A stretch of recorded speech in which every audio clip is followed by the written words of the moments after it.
काल होतं गणपती विसर्जन. आमच्याकडे बाप्पा असतात 10 दिवसाचे. तुमच्याकडे किती दिवसाचे असतात नक्कीच सांगा. मस्त असं सकाळी सकाळी चहा ठेवून घेतला, पिल्लूचे थोडेसे लाड केले. बाहेर आले तर शेळ्या दिसल्या, त्यांचं दर्शन झालं. चहा घेतला, त्यानंतर आज पिल्लूने हट्ट धरला होता की मम्मा मलाच आरती करायची. आहोंनी त्याच्या हातात ताट दिलं आणि त्यानेच आरती केली. आता जसं जसं मोठं व्हायला लागलं तसं सगळं समजायला लागले.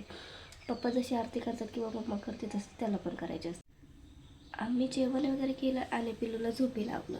पिल्लू झोपलं होता तोपर्यंत मी पटकन जाऊन हार आणि मोदक घेऊन आले.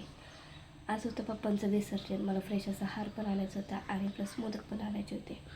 मोदक आणि हार घेऊन आले. त्यानंतर आम्ही गेलो होतो मस्त रेडी होऊन विसर्जनासाठी. सगळ्यांचे पप्पा एकत्र घेतले आणि सगळे मिळून ओढ्यावरती गेलो. आज सगळे विसर्जन पप्पांची आहोंनीच केले होते, कारण दरवर्षी कोणी ना कोणी करतच असतं.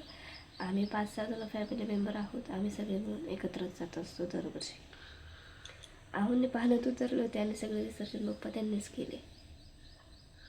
आमच्या इथला छोटासा ओढा आहे. छोटासा म्हणण्यापेक्षा खूपच मोठा आहे, पण त्याला आता पाणी कमी आहे, त्यामुळे हा दिसायला छोटा दिसतोय. पण ओढा खरंच खूप मोठा आहे. खोल नाही एवढा, पण मोठा आहे.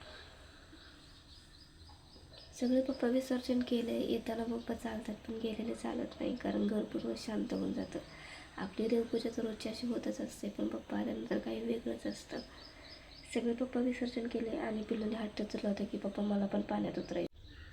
माझा आवाज थोडासा इग्नोर करा, कारण काय ना जाम सर्दी झालेली आहे, त्याच्यामुळे थोडासा व्हायस सर्दी तर आवाज पण माझा मलाच वेगळा वाटतं आहे, त्यामुळे तुम्हाला पण थोडासा वेगळाच वाटणार आहे.